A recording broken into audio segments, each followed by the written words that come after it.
दाखवली. मामा तुम्ही 2,11,00,000 दिलेत, पण हा ठेकेदार मिलिंद वालवडकर असा रस्ता का बनवतोय की या रस्त्यामध्ये दगडीच आहेत. तुम्ही पाहू शकता याच्यामध्ये खालून जर उकरलं तर दगडी निघतात. त्याच्यामध्ये बघू शकता हे बघा दगडी.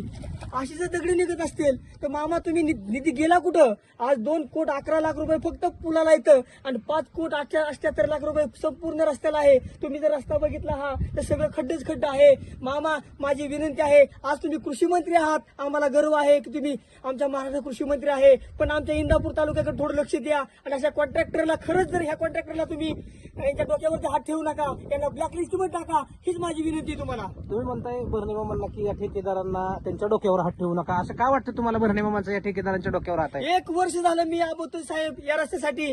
मी पीडब्ल्यूडीला वारंवार पत्र करतोय. पीडब्ल्यूडीचे अधिकारीही या ठेकेदाराला पत्र देतात, तरी सुद्धा हा ठेकेदार म्हणतो तुम्हाला काय करायचं करा, माझ्या पाठीमागे राजकारणाचा हात आहे. मग राजकारण कोण झालं? आमच्या तालुक्यातला राजकारणी म्हणजे भरणे मामाच आहे. याचा अर्थ सरळ सरळ निघतोय.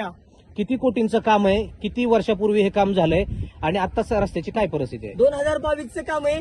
2 वर्ष या कामालाच गेलेत. म्हणजे 24 पर्यंत रस्ता एंडिंगला झालाय आणि 25ला रस्ता उकळला. याचा अर्थ काय? 25 मे 2025ला बघा पूल इथून जो फुटला होता आमचा खडकवासला कालवा, तो कालवा इथं व्हायला तर इथलं बॅरिकेड बी तुम्ही दाखवू शकता. बघा ना इकडं इथलं बॅरिकेड बी पूर्ण वाहून गेले.